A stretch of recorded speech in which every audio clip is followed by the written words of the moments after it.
Hey everybody, welcome back to the channel. I have got Andy Schectman with me today, the crowd favorite. I love having him on. How are you doing, Andy? Chris, it's been a long time, buddy. It's good to see you again. We got to do this more often. I've been thinking about you, and I appreciate the invite. Thanks for having me. Good to be Absolutely. here. Thank you for coming. Now, you mentioned Operation Sandman, and this is a rapid collapse of the dollar. Can you kind of give me the rundown of some potential things that you might see coming? What do you think's happening, and we'll just kind of go from there. Well, I mean, Operation Sandman, I think you could argue would be the culmination of what we are seeing right now, and that is the slow and gradual de-dollarization that we've seen for quite some time, largely due to the weaponization of the U.S. Treasury market. Operation Sandman would be a collaboration of 100+ nations in agreement to simultaneously sell off their Treasury holdings and sending them back to the U.S., which would collapse the dollar in essence.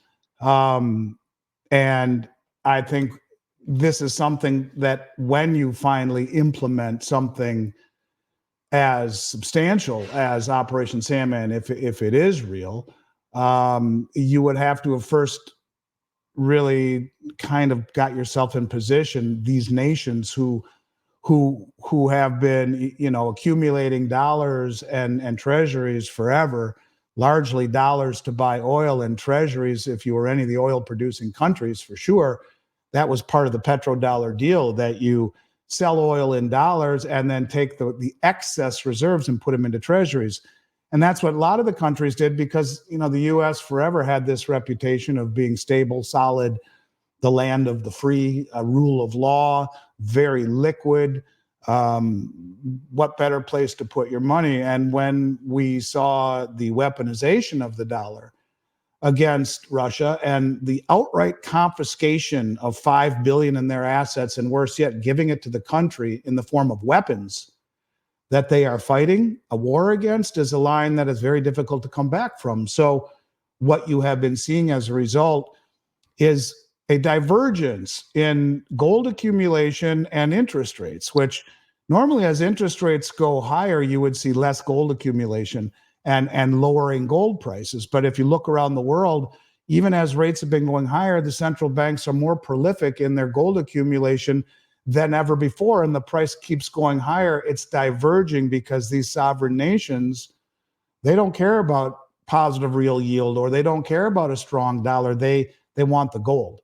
And I think that is in anticipation of an ultimate, a moment when you see, I don't know if it's something as simultaneous as Operation Sandman, but heck, the head of the BRICS New Development Bank, her last name is Rosoff, Velma Rosoff, something along those lines. She just came out and publicly admitted that they have come to an agreement on the new BRICS settlement currency, which will be called the unit. It's a digital currency that will be backed 40% by gold, 60% by BRICS currencies, and trading on the Project M Bridge, which I've talked about for years now. That is the development program that was originally designed by the United Arab Emirates, China, Hong Kong, and Thailand, and now Saudi Arabia just became a full member of Project M Bridge, which it does not support the trade in US dollars.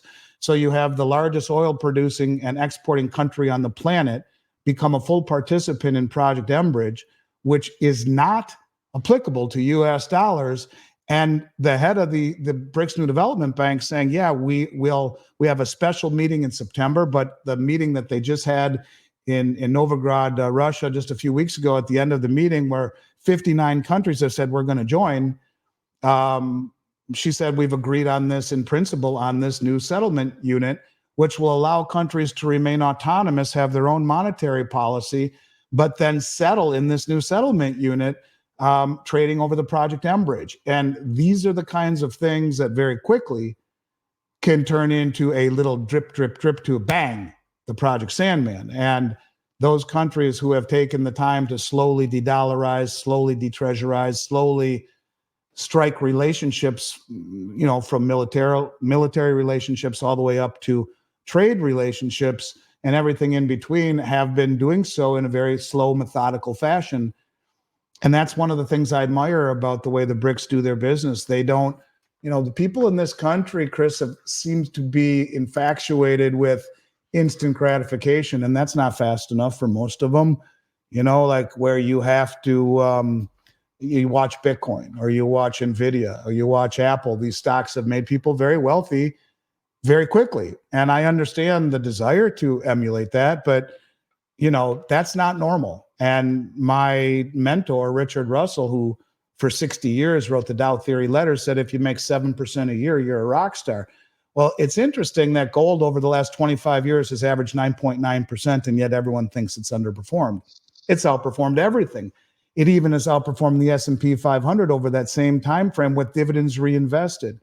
Now you take Bitcoin out of the equation, it's outperformed every asset class on the planet over that time frame.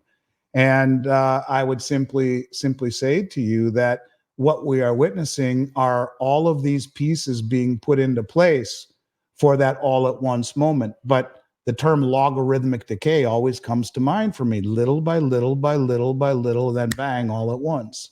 And that all at once moment would be Project Sandman. When it happens, don't know. Will it happen? Don't know. But you can argue that the table is being set, at least for that discussion, when you talk about everything from a growing chorus of countries in the BRICS and in the Shanghai Cooperation Organization, the Eurasian Economic Union, on top of new settlement currencies that have been acknowledged by the head of the BRICS New Development Bank, which is not an entity to take lightly. So, yeah, I think that this is very serious and, one of these deals that will catch most people by surprise, not the people that have been following you and me and not you and your family, but most people who consider themselves to be wrong read, I would argue, in the United States are just reading the wrong stuff because our media doesn't do a poor job of telling us what's going on. They do no job of it. And as a result, people are not able to get out of the way of what they never see coming. Let's go back to Bitcoin just for a second. That was, I have, no doubt it'll probably skyrocket up, and then whoever is involved in the musical chairs is going to figure out how it works, how it actually goes down. How do you feel about it? I always think about the guy that sold, I forget how many tens of thousands of Bitcoin for a pizza. And I always wonder what happens when the pizza man decides to sell tens of thousands of these things at one time. We don't know who came up with it. It's real. Oh, he, Satoshi Nakamoto or whoever he is, but we don't really know. But this is money. This is the future of money, but it's just so strange that it's caught on. It's how do you feel about it? Do you think it's the biggest game of musical chairs on the planet? I'm not. I'll say this. I think it's something that lost its purity when COMEX started trading contracts on it, and even more so when when the ETFs came on board, and you have a massive concentrated holding group of a massive concentration in holdings, not only by the early adopters who have tons of it, but also by the ETFs, which can be very dangerous on the downside. It's not something that I will speak out against. I own a very little bit of it. I think that the groups don't. I think the biggest mistake is that the groups don't need to be adversarial with one another. I mean, we both go into the door for somewhat of the same reason, as that is the understanding of the system being broken, and in search of a new system and of a system that is decentralized in that respect, where you're not at the whim or the behest of a central bank that doesn't have our best interest in mind. I think the difference is that the people who buy cryptocurrencies once they go in that door, they go one way and the gold folks go the other. The gold folks go for preservation and the others go for profit. And I think if you're in a position where you've made profit, the only smart thing to do would be to take some off the table and put it into something like gold or silver, where the biggest money and the most sophisticated, well-funded money in the world, the central banks, are buying it at a level the world's never ever seen. All the central banks own gold. They don't all own Bitcoin. And I think that is illuminating in a bigger picture. So, look, Bitcoin really is not something that I will ever fully embrace the way I do precious metals, at least not now. But I'm not to the point where I will completely write it off, simply to say I don't think it has the purity that it once had before you injected, the ability for COMEX traders to short it, or the ETFs to distort the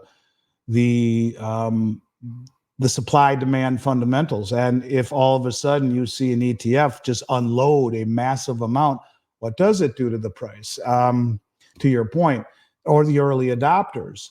If you look at the concentration, I don't know what the number is, but I would venture to say a couple 2% of all of the Bitcoin holders, probably 2% of them hold the majority of all of the Bitcoins.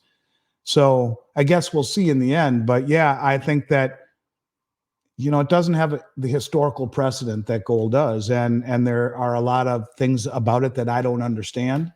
And it is, in some respects, digital air, whereby, it's a mathematical formula that people have given value to. But in reality, that's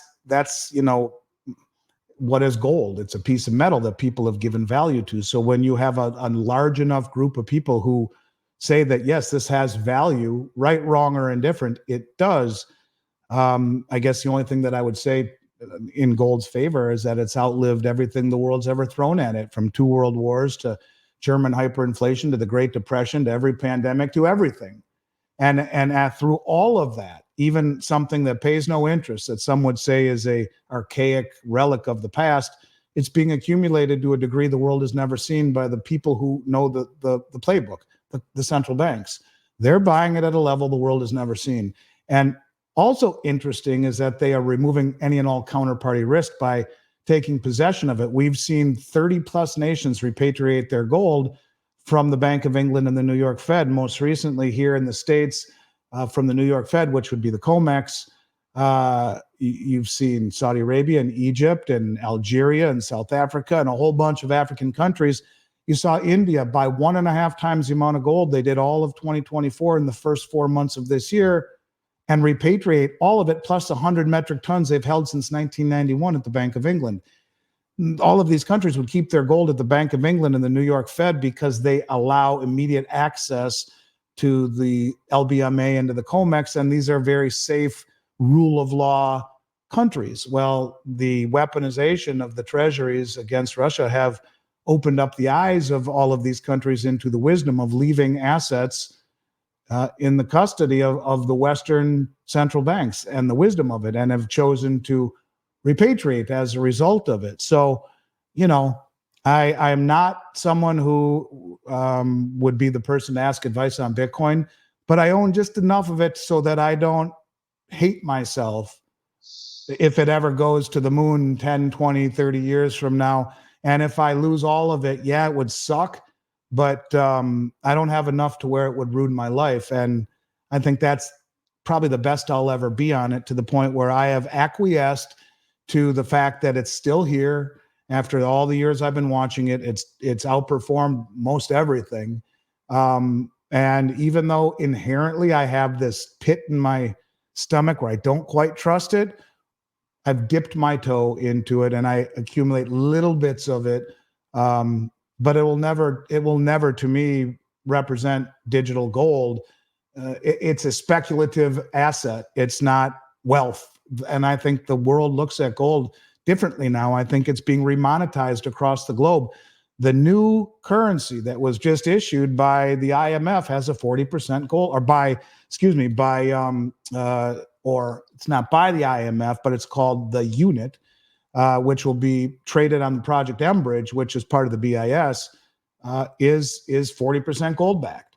And so, I think gold is wealth, is money, and Bitcoin is a speculative investment that can net you a lot if you time it right. But it's not gold to me, never will be.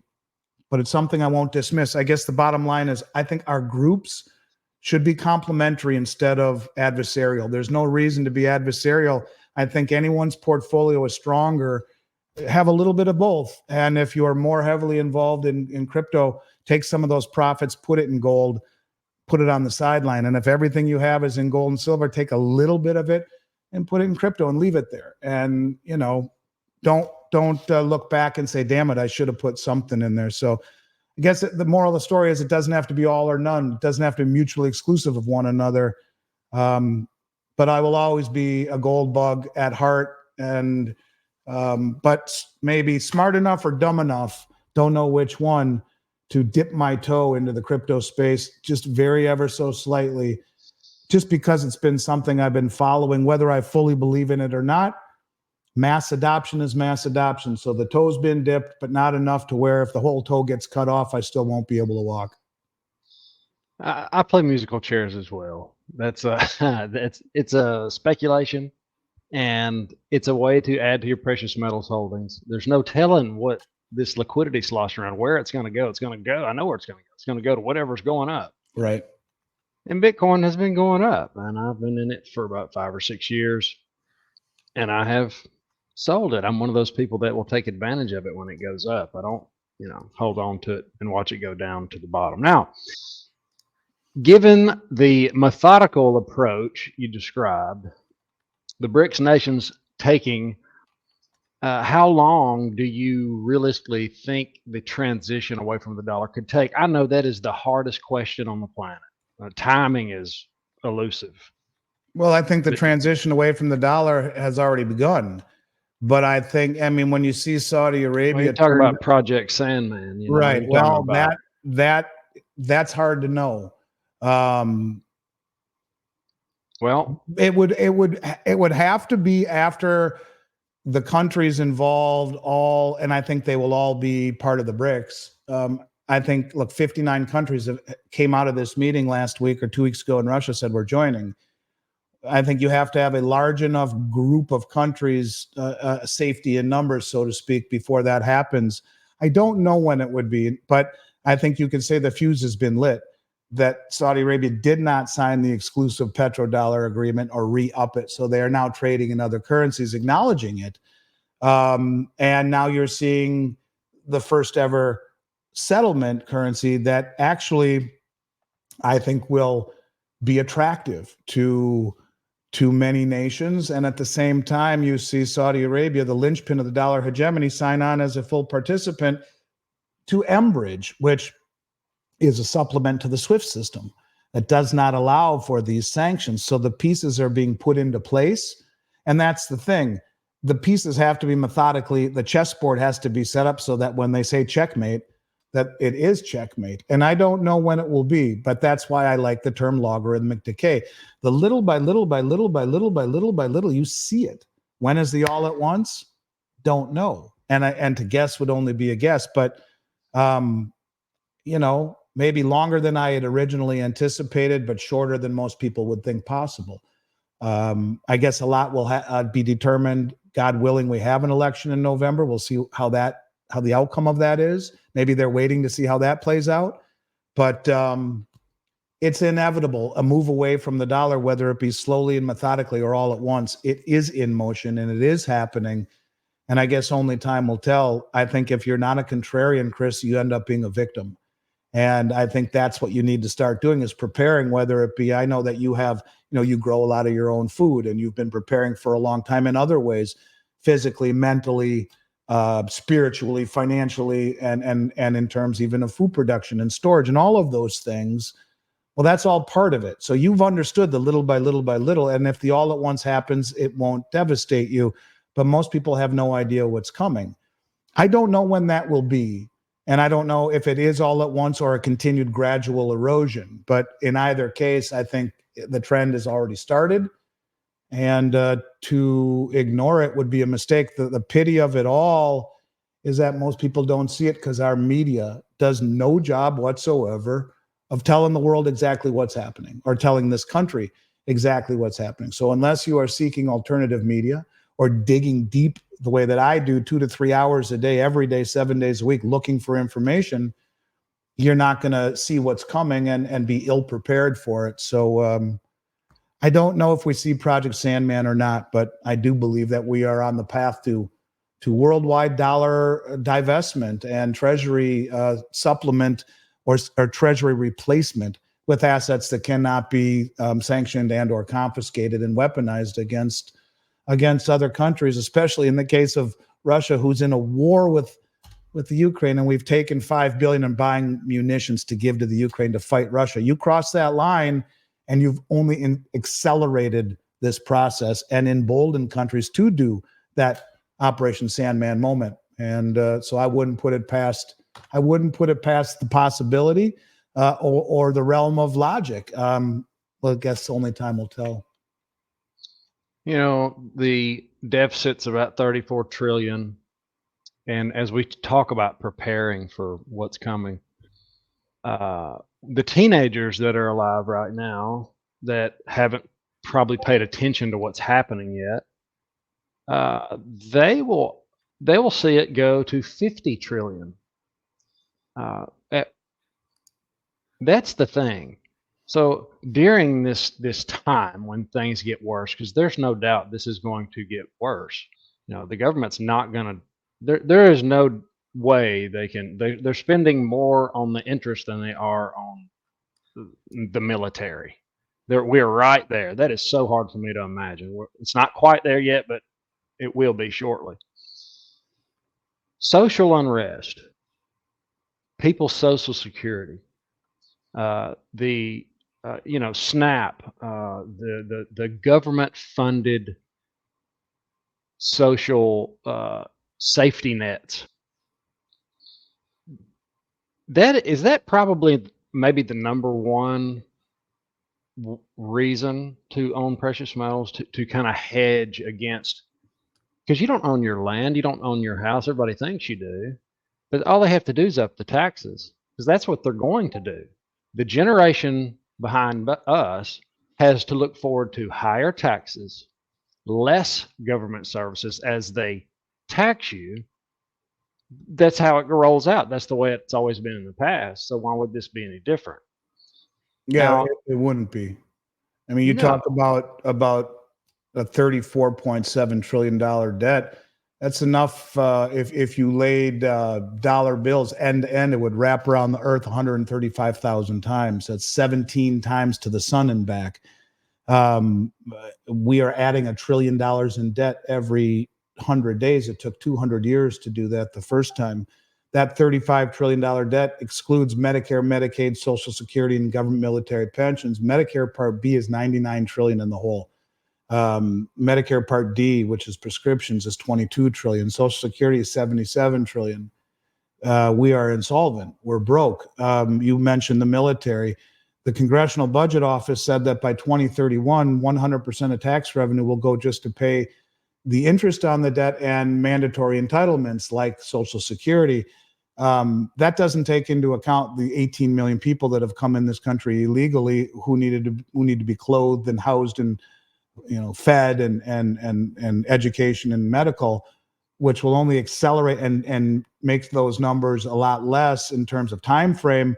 But even if we take it at face value, and the CBO, the Congressional Budget Office, is nonpartisan, in 6 years, 100% of all of this will go just to pay the interest and mandatory things like Social Security. Military, to your point, is discretionary, which means we would have to borrow 100% of the money to fund the military to go around the world sanctioning countries. How's that going to work? How are we going to be the most powerful, dominant country in the world when we are in essence insolvent and borrowing money to fund our military and just have enough money to keep the lights on by paying the interest expense? And so it's a trend that cannot continue. And so, yeah, I think that this is something you have to realize. And this is why things are beginning to accelerate. They're accelerating because I think much of the world understands this. And look, if it were just how badly we've screwed up the currency. Look, we could fix this right now. We could bring back all our military bases. We could secure our borders. We could stop spending like we're drunken sailors. I mean, it starts with reining in the spending and the ridiculous amount of spending. We have, I don't know, 800 military bases around the world. You know how much that costs, that supply chain? It's like history doesn't learn. You don't learn from history. That's what happened to the Romans. They were so spread out around the world that the cost ended up destroying them. Well, same thing here. And we're broke and we're insolvent. So it would start with that and reining in spending, and cutting all of these things like, Milei from Argentina is doing. But that's not going to happen anytime soon. And if it were just the financial side of things, I think most of the world would get past it and still trust us. But look at what we've done. I mean, aside from weaponizing the dollar, look at our country. We have borders that are wide open, where 18 million people have entered illegal. We have lawlessness in the cities. We have questions surrounding the authenticity of the judicial system and the electoral system. We've gone so far away from family values, of the nuclear family, this wokeness. It's pathetic. We don't even say the Pledge of Allegiance anymore in elementary school. We've gone so far away from what has made this country special. That is not lost on the rest of the world. When you see the shit happening at the college campuses and the riots in the streets and the fighting and lawlessness in the inner cities or at amusement parks or all of this stuff that you're seeing, this isn't the country that you and I grew up in, Chris. And I think that's not lost on the rest of the world. So I think that this is all part of a bigger problem. And I wonder how much of this plan, really, part of what's a big that? plan. A plan. That's right. How much of it has been planned. And when you realize that the lead economic advisor for the U.S. government advocates for loss of the world reserve status, Jared Bernstein, who has a degree in music and a master's degree in social work and is a modern monetary theorist, could it be planned? Weaponize the dollar, sign an executive order to go green, push Saudi Arabia out of the petrodollar fold into a new group of countries that have different interests at heart, destabilize this country, make it not united and very fragmented, and then create $1 trillion of debt every 100 days. You couldn't screw the pooch any better if you tried, and then reset the system. And the interesting thing about resetting the system is that the majority of all the debts owed to the American public, the Medicare, Medicaid, Social Security, military pensions, that's all owed to the American public. And as the rest of the world has been selling treasuries over the last year and a half and buying gold instead, because it's way outperformed the treasury market by double over the last 25 years, but it has no counterparty risk. So they're selling treasuries and buying gold. Who's been buying all the treasuries? Well, it's the American public, the banks, the money markets, mutual funds, all the public chasing yield. And so the majority of the debt's owed to us. So if you do reset the system and you blame these people who created this havoc, and Xi Jinping and Putin and OPEC, the people in this country would be just dumb enough to believe it, that we had nothing to do with it. So when you reset the system, the number 2 economic advisor is Lael Brainerd, modern monetary theorist. She wants to issue a CBDC. She wants the banks to blow up. Don't worry, Chris. We know you've lost everything. We know that because the world Operation Sandman dumped dollars and we have hyperinflation and interest rates have to spike to compensate for it to 30%. And the banks blow up in the stock market and the real estate market and the bond market and the insurance companies. They all blow up as they're inversely correlated to a spike in interest rates. Well, Lael Brainerd is here, and you just sign on the dotted line and we'll make you whole. And you get the new CBDC, and whatever you had in your bank account will be made whole. And don't worry, we'll fix it. So could it be planned, or are our politicians just that abnormally stupid?